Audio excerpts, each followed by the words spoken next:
승객 여러분, 기장입니다. 이륙 준비가 완료됐습니다. 3, 2, 1. 우주선에서의 생활은 공상과학 영화에나 나올 법한 이야기 같지만 점차 먼 미래의 꿈으로 변해가고 있습니다. 어떻게 될지 상상해봅시다. 본론으로 들어가서 빛부터 시작하죠.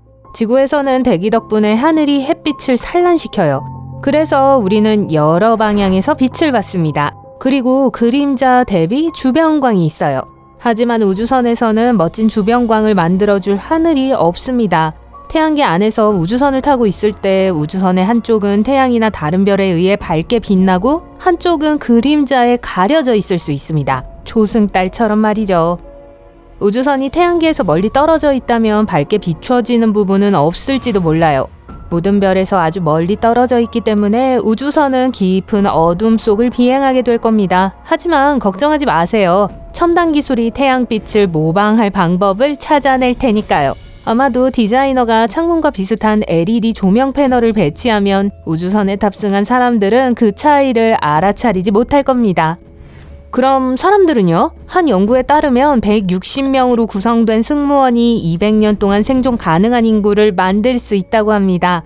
여기서 중요한 건 대규모 유전자 풀에서 승무원을 선발하는 거예요. 승객은 6촌 또는 7촌보다 가까운 사이가 있으면 안 됩니다. 현재 예상은 그렇습니다. 어쩌면 수백 년 후에는 모든 국가가 우주선 안에서 살게 될지도 몰라요. 지구에서의 이웃 국가가 우주에서 이웃이 될 거예요. 이것은 토르 라그나로크의 한 장면을 떠오르게 해요. 헬라에게서 살아남은 아스가르드인들이 그랜드마스터의 우주선을 타고 탈출하는 장면이요. 그들은 정착하기 위해 지구로 갔죠. 어쩌면 우리는 외계 행성 프록시마 센타우리 B로 갈지도 몰라요. 외계 행성은 태양계 너머의 행성을 말합니다. 프록시마 B는 다른 항성계에 있으며 일부 과학자들은 그 별이 가능성이 있다고 믿고 있습니다. 일부는 행성 표면에 액체 상태의 물이 존재할 가능성이 있다고 믿어요. 이 행성이 중요한 이유는 우리와 가장 가까운 이웃 외계 행성이기 때문이에요. 네, 가장 가까운 행성이지만 거의 40조 킬로미터 떨어져 있습니다. 이 근접성을 더 잘 이해하기 위해 비교를 좀 해볼게요. 현재 가장 빠른 우주선 중 하나인 뉴 호라이즌스는 시속 48,000km가 넘는 엄청난 속도로 움직이고 있습니다. 하지만 이 속도로도 프록시마 B에 도착하려면 수천 년이 걸려요. 그때까지 시공간을 뛰어넘는 방법을 알아내길 바랍니다. 현실적으로 첫 번째 옵션이 더 가능성이 높습니다. 가장 빠른 우주선으로 여행을 떠났다고 가정해 볼게요. 이 경우에도 여전히 수백 년이 걸리는 여행이 될 거예요. 이것은 또 다른 작은 문제, 즉 인간의 수명으로 이어집니다. 같은 승무원이 끝까지 탑승할 수 없습니다. 세대 우주선이 해결책이 될 거예요. 성인들이 우주선에 탑승합니다. 그리고 그들의 자녀와 그 자녀의 자녀, 인류가 마침내 새로운 행성에 도착할 때까지 말이죠. 다른 두 가지 대안이 있습니다. 연구원들이 어떻게든 사람들이 수세기 동안 살 수 있는 방법을 만들어낸다면 이런 우주선은 필요하지 않을 겁니다. 마찬가지로 사람을 얼리는 시스템이 있을 수도 있습니다. 새로운 행성에서 건강한 인구를 유지하려면 2만 명이 필요합니다. 현재로서는 첫 번째 시나리오가 더 마음에 들어요. 세대 우주선에서의 생활은 아마 다음과 같을 거예요. 데이트는 지구에서만큼 로맨틱하지 않을 겁니다. 출산을 조절하는 유전학자가 존재할 거예요. 전반적으로 선택의 자유는 줄어들고 규칙은 엄격해질 겁니다. 모든 세대에는 완수해야 하는 특정 임무가 있을 거예요. 누군가는 의사가 되어야 하고 누군가는 배관공이 되어야 합니다. 새로운 세대는 경력 계획 테스트를 받을 수도 있어요. 각자의 장점, 적성, 열정, 가능한 직업에 따라 배정받게 될 겁니다. 설국열차가 생각나는데 이 버전에서는 좀 더 인간적이고 더 나은 방향으로 진행되길 바랍니다. 사람들은 모든 물을 필요로 하며 폐기물을 생산할 거예요. 그때쯤이면 우리는 플라스틱에 의존하지 않을지도 모릅니다. 또한 재활용도 다른 차원으로 발전할 수 있어요. 여전히 물은 필요할 거예요. 건강한 사람은 1년에 거의 1100리터 이상의 물이 필요합니다. 행성에 들러서 물을 보충할 수는 없으니까요. 그렇다면 우주선 거주자들은 이 문제를 어떻게 해결할 수 있을까요? 이미 일부 우주비행사의 폐기물을 순수한 물로 재활용하는 시스템이 있습니다. 다음 문제는 의무실입니다. 우주선에서는 박테리아나 미생물이 거의 없을 수 있습니다. 사람들은 더 강력한 면역 체계를 위해 그것들이 필요해요. 너무 고립되어 행성에 착륙하면 그곳의 잠재적인 환경에 대처하는데 어려움을 겪을 수 있습니다.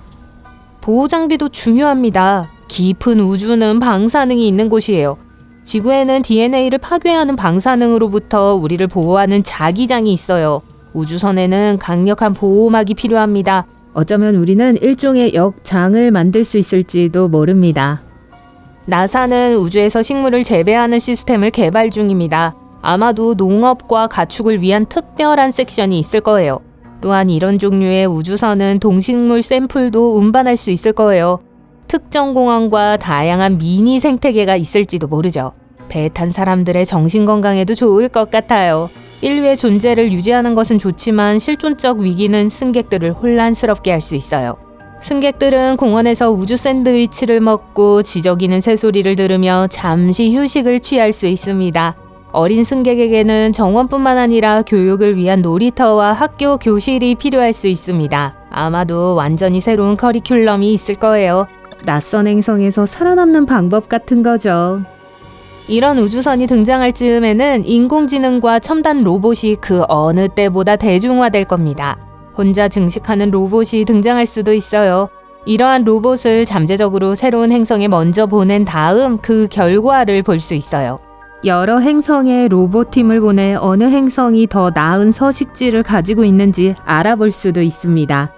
인정합니다. 세대 우주선은 할리우드 블록버스터에서 따온 아이디어처럼 보이지만 실제로 100년 우주선 프로젝트가 시작됐어요.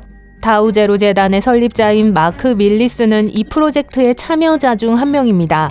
이들은 이카루스라는 이름의 탐사선을 설계했습니다.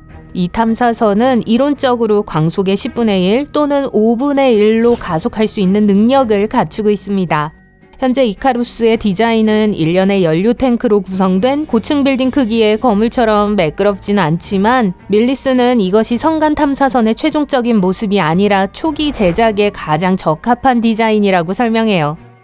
인간을 위한 우주선을 설계할 때 중력은 뼈와 근육 밀도의 침식을 방지하는 데 있어 핵심적인 고려사항이에요. 해결책은 회전하는 캐빈이나 원심 분리기로 중력을 만드는 것이지만 방향 감각 상실과 기타 건강 문제를 피하려면 지구의 중력을 일관되게 시뮬레이션할 수 있을 만큼 충분히 커야 합니다. 도착 후 계획이요? 우리가 유로파나 프록시마 B에 착륙했다고 가정할게요. 승무원과 승객은 다양한 시나리오에 대비해야 합니다. 지역을 스캔할 수 있는 장비나 잠재적으로 적대적인 생명체로부터 자신을 보호할 수 있는 자기 방어 장치가 있어야 해요. 성공적으로 도착한 후에는 새 집을 지을 도구도 필요합니다. 마침내 새로운 행성에 도착하면 그들은 다른 행성을 여행할 수 있는 첨단 기술을 개발할지도 모릅니다. 안녕 엄마, 화성 표면에서 선물로 돌을 가져왔어요. 새로운 직업과 우주여행 가이드가 등장할 수도 있고 다른 거주 가능한 행성에 들어가기 위해 비자 같은 서류가 필요할 수도 있어요.